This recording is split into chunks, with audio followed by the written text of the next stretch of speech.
It's just after 12 now, so I think we'll start. Again, you're very welcome this morning, and we appreciate you taking the time to attend. I'm here with my colleague Martina, who's part of our communications team. And Martina is going to be very brief. I have a brief presentation to do, and Martina is going to just run through some housekeeping, and then it's over to you for whatever questions, and we'll certainly try and answer them. So Martina, if you want to commence.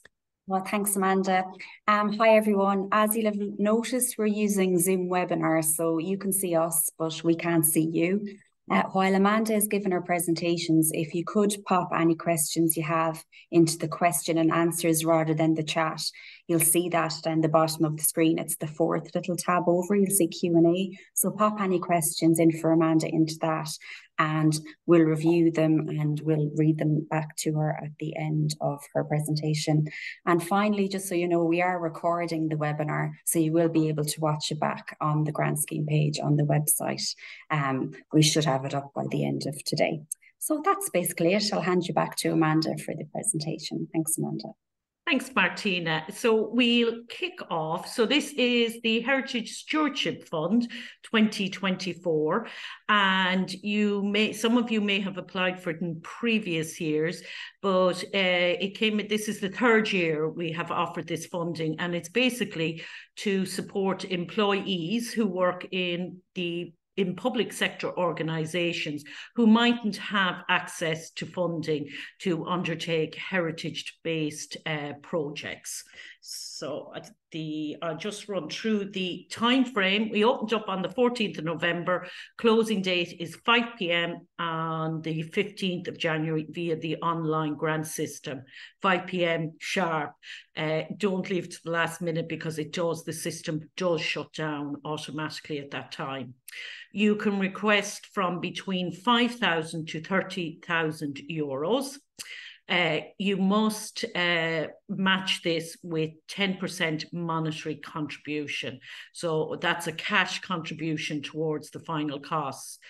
Assessment, basically, we screen the applications when they come in just to check that you've attached supporting documents or that the organisation is eligible. Then it's over to internal professional officers here at the Heritage Council, and shortlisting may occur at that stage. Then it's over to an external panel and scoring, and then finally board approval.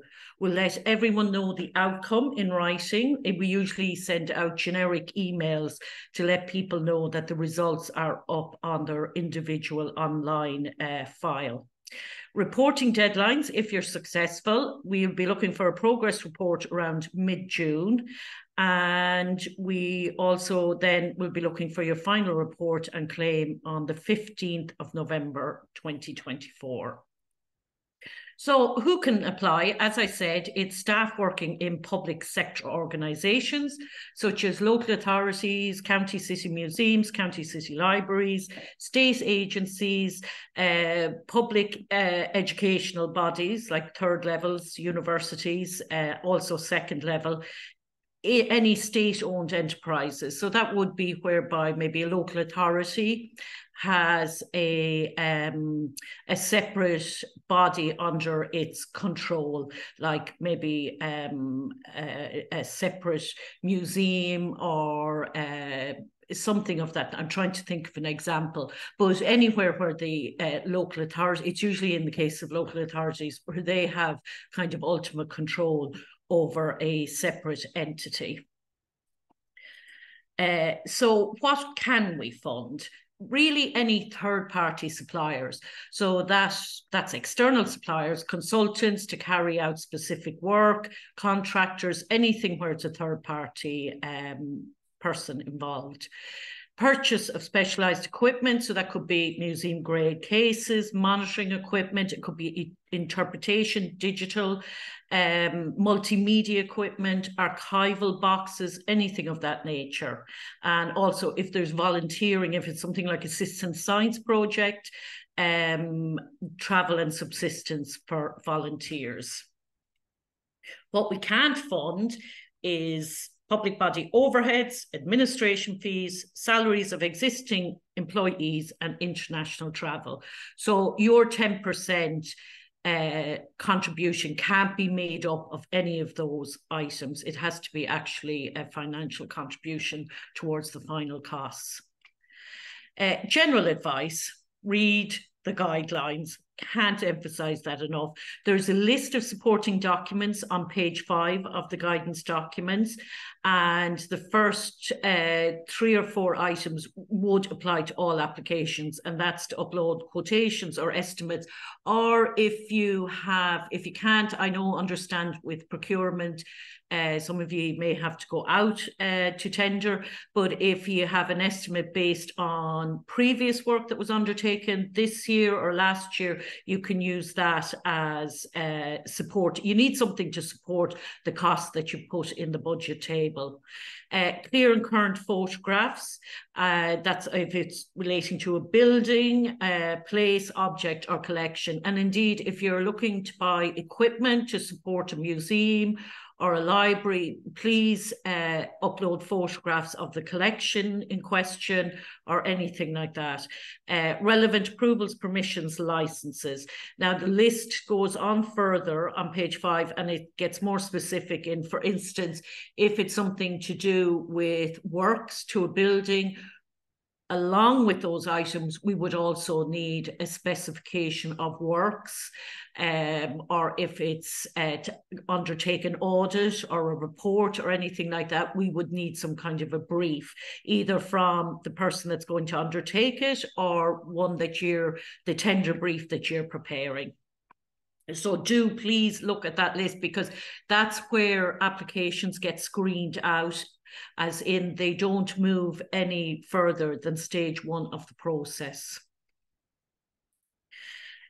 So a little bit more advice, just looking at the criteria of the scheme. Communications and engagement is an important aspect, and it's a scored criteria. So there is a section that deals with it. So make sure that you can demonstrate on the application, or indeed with supporting information, that you're willing to communicate and promote your project through its lifetime, if funded, and come up with an engaging Heritage Week event.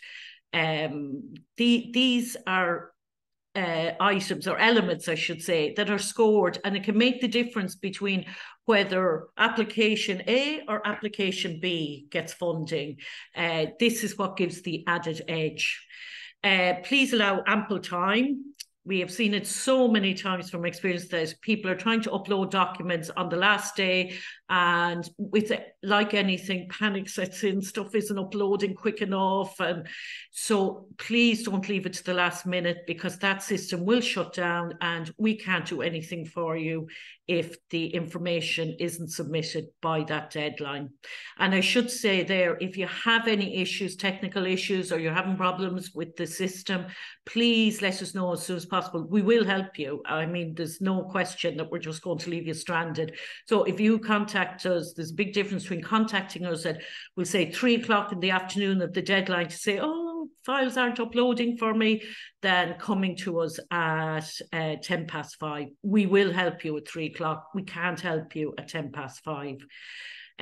Just to be aware that as you're uploading files, you will get a notice, or there will be a little line beside them to say that they're being checked for viruses.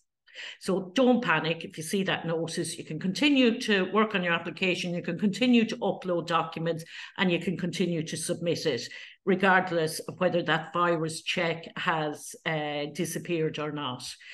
It's a good idea to have someone else have a quick look over your application, especially when it comes to the supporting documents, because it is easy to forget something or omit something in error. And I say this to all our grantees: don't assume that assessors know about your project or the work you're doing, because you need to answer all questions. Don't make assumptions. Act like you're making the business case for the first time, and answer the template questions as in a clear and concise way. And if you have additional information to support it, again, keep that concise. And that's it, really. And if you're in doubt about anything, please just check in with us. We would ask people to email us, because then we can give you a more informed response. And if I need to, if I don't know the answer, I'm able to redirect it to somebody else within the organisation. So thank you. Now over to Martina again.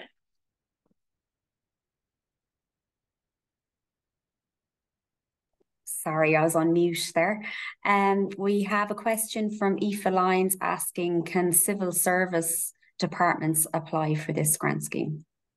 I wonder, Aoife, could you clarify what you mean by civil service? I suppose the main thing is that it's not the public body's core responsibility to undertake the work. So, for instance, I'm sorry to pick on national parks and wildlife, for instance, they couldn't really be applying to us for something to undertake in the wildlife area if that's, because that's their core responsibility.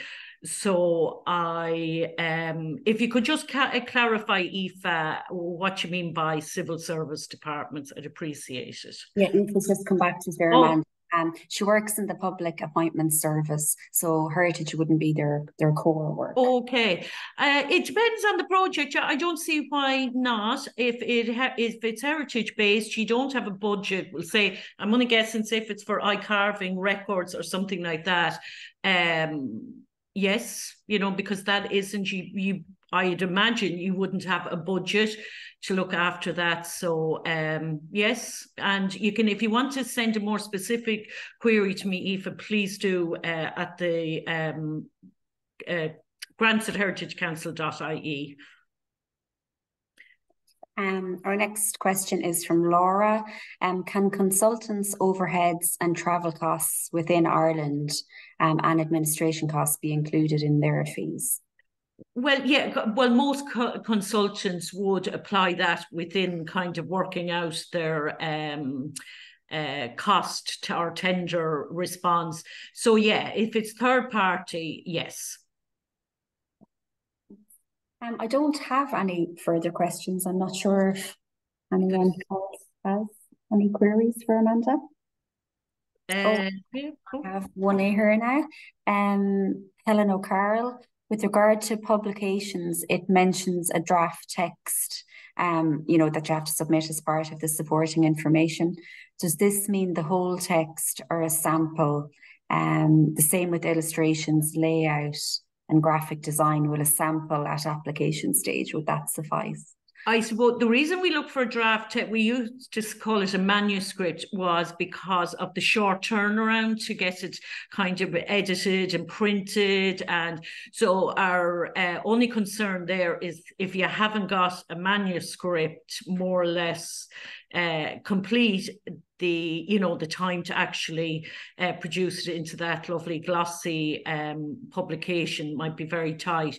I would say submit what you have in terms of draft text, and yeah, sample illustrations are fine. That's not an issue. Just a few samples would be good, but as much of the text as you can give us, so that I suppose to alleviate any concerns the assessors may have about it actually be realised into a lovely glossy publication. Sorry, Amanda. The next question is from Mary.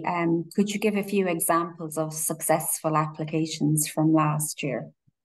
Martina, do we have that list on our web? Now that could be my fault. Do we have, because we should publish all this. Is the list on our website? If it's not, we can get it up. But it should be, but I can take a look and see. Yeah, I'm trying. Sorry, I'm just okay. I can, if you bear with me, I can have a quick look now at just our system, and I'll just give you a kind of a little overview of yes, if you click into funding and our current schemes, Amanda, there's they're up. Is the list, the Heritage Stewardship list up? It is, yeah. Oh, okay, so that, yeah, the list is there, so you can refer to it. But just in general, we like. I'm trying to see what heritage stewardship. Sorry, no. We had a lot last year. There was a lot of kind of museums and library services we supported to undertake heritage projects. There was Glenveigh Castle. We sponsored a touchscreen kiosk, and that was to make it accessible, make it more fun and accessible to everyone, but also, which was important, it made it accessible to people with disabilities. So, diversity, access, things like that's very important, and it's part of our strategic plan. We funded conservation improvement projects, urban forest management strategies, also a lot of digitization, online interpretation, conservation of objects or archiving.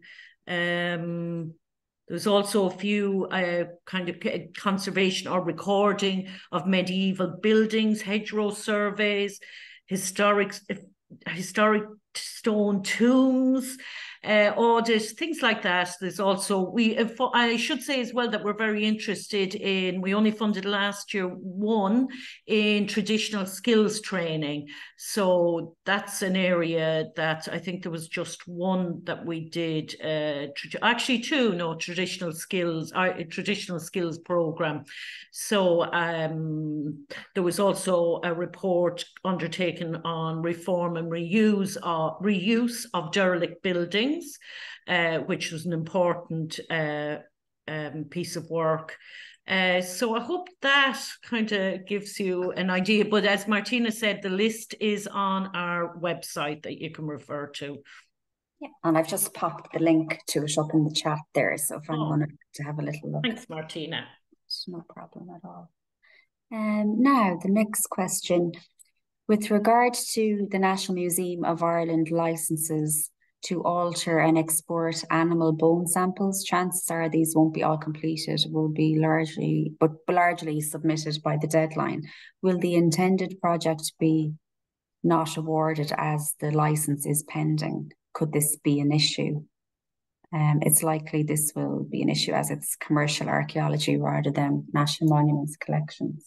Okay, there's actually, Ruth, we appreciate that with licenses and consents that it can take a bit of time and it doesn't always fit in with our application process. I suppose what we're looking for there is a section in the application form where you have to take what licenses or consents are needed. What we're really looking for there is that you're aware that these are needed rather than no. And there's a box, an extra box allowed for, I think it's called extra information. So what you do there is basically record what you've said there, that that you're waiting on, these are pending, and that'll be noted, and it won't go against you. Once we're satisfied that you're aware that these are needed and that you have it in process, we're fine with that. But if you are awarded, what we will probably say, and we do it a lot of the time, is conditional on submission of whatever those outstanding consents or licenses are. Mary's just been reviewing the list and she sees that some of the awardees got more money than the current offer. Now, Mary, what? Are you trying to catch us out, Mary? I'd say I don't see, because 30,000 is they shouldn't have got more money last year. Now there was not, or sorry, last year, this year. Last year there was, we put out a call year in 2022, we didn't do it this year because we got additional fund, or we profiled our budget, and we put out a call to existing grantees to see if any of them would be able to use or would want additional funding. So perhaps maybe that was the case in one of those that you're referring to, and I'd say it's a 2022 list. Mary. I hope that answers. No, I am so sorry, lady. My eyes are failing me. I thought it's Mary. Fine. And then the final question, if anyone else has more questions, please pop them in. Can one applicant, as in one local authority, apply for a number of small projects once the overall total of sums to be spent stay within the funding parameters? Yeah, we don't limit the application because there's so many, like a local authority would have so many divisions or departments. So I suppose there maybe that there's different people project managing, so that Niamh, for instance, that you're not applying for 4 different projects, because again, how achievable they would be if you were the one managing them. So if there's different divisions and different project managers, that we don't have an issue with that. Glenn is wondering if you were successful in your application last year, can you still apply this year? You can, Glenn, and we'll be expecting a super duper application this year from you. Yes, of course you can. Yeah. Martina is wondering, are the outputs or the reports from last year's projects publicly available? They're not currently on our website, but if you want to email us, Martina, we'll certainly direct you to whoever the person is that produced it or commissioned it. That shouldn't be a problem. And indeed, part of our conditions are that these will be publicly available, but usually it's the onus is on the applicant to do that, like to put them on their websites. And I suppose in some cases they have to get them, I keep going back to local authorities, but they have to get them I don't know, validated or agreed on by the council committee or however that process works. But I'll certainly, if you email me, I'll certainly put you in contact with the person responsible. And that's it, Amanda. I have no further questions unless anyone else has a last minute question.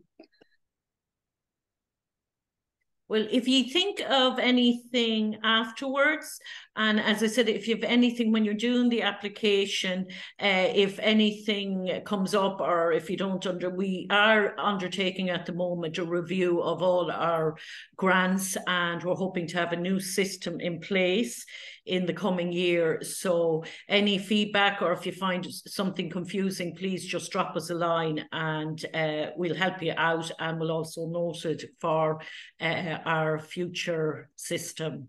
So I think that's it. And just to thank you again for attending. I appreciate you taking the time out. Okay, thanks everyone. Thanks everyone. Bye. Bye-bye.